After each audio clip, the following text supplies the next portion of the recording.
बौद्ध दर्शनमा एउटा अत्यन्त गहिरो र महत्त्वपूर्ण अवधारणा छ प्रज्ञापारमिता। संस्कृत भाषामा प्रज्ञा भनेको उच्चतम ज्ञान हो र पारमिता भनेको पूर्णता वा पार पुग्ने अवस्था हो। त्यसैले प्रज्ञापारमिता भन्नाले परम ज्ञान भन्ने बुझिन्छ। यस्तो ज्ञान जसले मानिसलाई अज्ञान, भ्रम र दुःखबाट पार गराउँछ।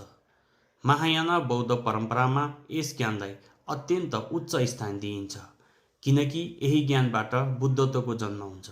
त्यसैले प्रज्ञापारमितालाई सबै बुद्धहरूको आमा पनि भनिन्छ।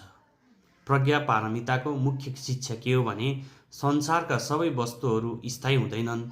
हामीले देख्ने रूप, विचार, भावना वा पहिचान सबै अस्थायी हुन्।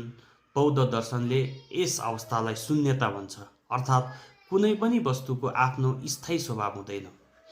प्रज्ञापारमिताका शिक्षाहरू प्राचीन बौद्ध ग्रन्थहरूको एउटा ठूलो समूहमा पाइन्छ, जसलाई प्रज्ञापारमिता सूत्रहरू भनिन्छ। यी ग्रन्थहरू करिब 2000 वर्षअघि भारतमा रचना भएको मानिन्छ। महायान बौद्ध परम्परामा दुई अत्यन्त प्रसिद्ध ग्रन्थहरू छन्, हठ सूत्र र डायमन्ड सूत्र। हठ सूत्र, जसलाई संस्कृतमा प्रज्ञापारमिता हृदय सूत्र भनिन्छ, प्रज्ञापारमिताको सारलाई अत्यन्त छोटकरीमा प्रस्तुत गर्ने ग्रन्थ हो। तिब्बती परम्परामा यसलाई सेरेपकी पारोल्तु छेम्पी निङ्पो भनिन्छ, जसको अर्थ हुन्छ प्रज्ञापारमिताको हृदय।